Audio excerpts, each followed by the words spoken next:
एक सुनसान रात थी। चांद बादलों में छुपा था और जंगल के बीचों बीच से गुजरने वाली पटरी पर एक पुरानी ट्रेन खड़ी थी, जिसके डिब्बे जंग लगे थे और खिड़कियों से सड़ी हुई पर्दें बाहर लटक रही थीं। लोगों का कहना था कि इस ट्रेन में जो भी चढ़ता है वो लौटकर नहीं आता। गांव वाले इसे भूतिया ट्रेन कहते थे और बच्चों को इसके पास जाने से मना करते थे। पर कुछ जिज्ञासु लोग डर को चुनौती देने के लिए चोरी छुपे वहां चले जाते थे।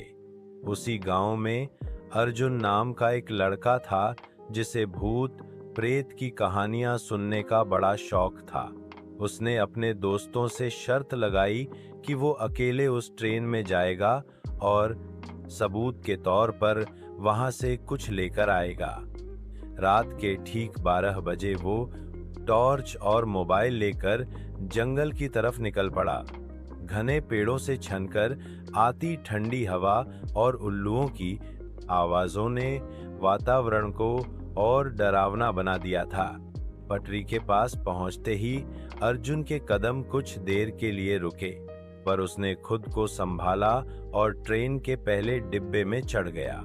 अंदर घुप अंधेरा था और हर तरफ धूल और जाले थे।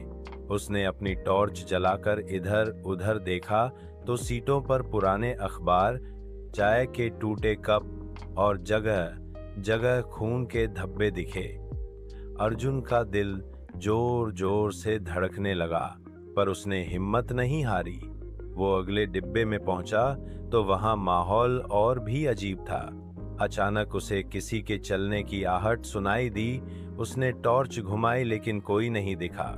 तभी उसके कंधे पर किसी ने हल्का सा हाथ रखा। अर्जुन पलटा तो वहां कोई नहीं था। वो डर के मारे पसीने पसीने हो गया। उसे याद आया कि उसके दादा बताते थे कि ये ट्रेन 50 साल पहले एक हादसे में पटरी से उतर गई थी और उसमें सवार सभी यात्री मारे गए थे। तभी उसे एक कोने में बैठा कोई बूढ़ा आदमी दिखा, जिसकी आंखें आग की तरह लाल थीं। अर्जुन ने डरते हुए पूछा, कौन हो तुम? बूढ़ा बोला, मैं इस ट्रेन का ड्राइवर हूं, जिसने इस ट्रेन को अपनी मौत के बाद भी छोड़ा नहीं। जो भी यहाँ आता है वो मेरी दुनिया में कैद हो जाता है। अर्जुन को अपनी सांस घुटती हुई सी लगी। उसने वहां से भागने की कोशिश की, लेकिन उसके पैरों ने साथ छोड़ दिया। तभी ट्रेन की सीटी बजने की आवाज आई और उसे लगा जैसे पूरी ट्रेन हिल रही हो। खिड़कियों से बाहर देखा तो पटरी पर कोई इंजन नहीं था, लेकिन ट्रेन खुद ब खुद चलने लगी थी। अर्जुन ने मोबाइल से बाहर का वीडियो बनाना चाहा, लेकिन मोबाइल की स्क्रीन झिलमिलाकर बंद हो गई।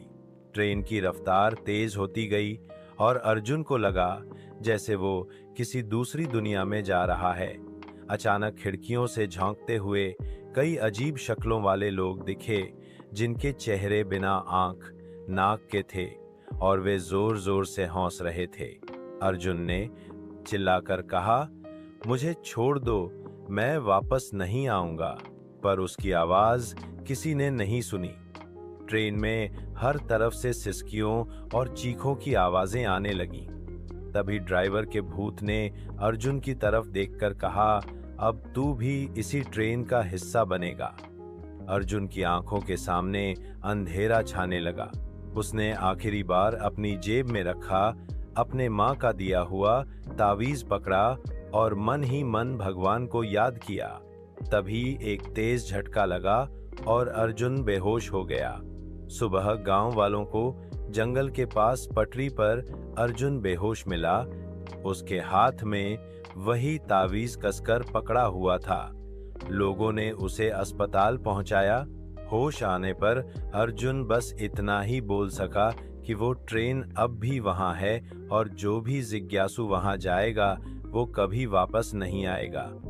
गांव वालों ने उस ट्रेन के पास जाना बंद कर दिया और रेलवे ने उस पटरी को हमेशा के लिए बंद कर दिया।